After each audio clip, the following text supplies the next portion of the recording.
अस्सलाम वालेकुम हाज़रीन ऐं नाज़रीन। ड्रामा सीरियल दुलाब जी कहानी तव्हां सम्झी चुका आहियो, लेकिन दोस्तों अचण वारे एपिसोड में छा थियण वारो आहे इहे तव्हांखे ज़बरदस्त जेको ॻाल्हियूं आहिनि असां तव्हां सां शेयर कंदासीं। दोस्तों इन वीडियो खे आख़िर ताईं ॾिसंदा जीअं तव्हांखां का बि अपडेट मिस न थिए। छा वाकई पीरल खे मारियो वेंदो या सोडर हुनखे छॾाइण में कामयाबु थी वेंदो? संग चटी हिननि जे कंध में लॻी चुको आहे, अॻिते छा थींदो? दोस्तों पहिरीं ॻाल्हि त मां ॿुधाईंदो हलां तव्हांखे, संग चटी त इहे ॾियणो आहे हिन खे, हाणे न त बाद में ककर शादी कंदो ई कंदो। ऐं ॿी ॻाल्हि तव्हांखे इहा ॻाल्हि कंदो हलां त पीरल फ़िलहालु सुखियो कोन छुटंदो ऐं इन जे लाइ सोडल मजबूर आहे।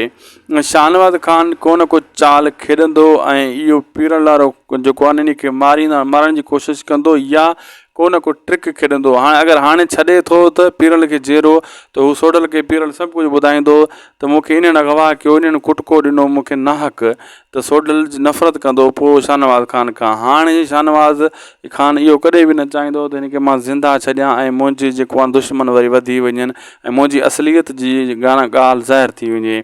इन जे करे हाणे पीरल जो को न को बंदोबस्तु कंदो, इन खे पूरो करण जी कोशिशि कंदो या इहो मारे ककर वारे दर ते उछलाइण जी कोशिशि कंदो। इहो वॾो शैतान शख़्स आहे ऐं इन खे सिर्फ़ु सुञाणे त मंसूर ख़ान या मुराद सुञाणे, ॿियो हिननि खे कोन सुञाणे। सोडल वारा हुनजे नज़रुनि में ॿार आहिनि, हिननि खे घुमाए रहियो आहे।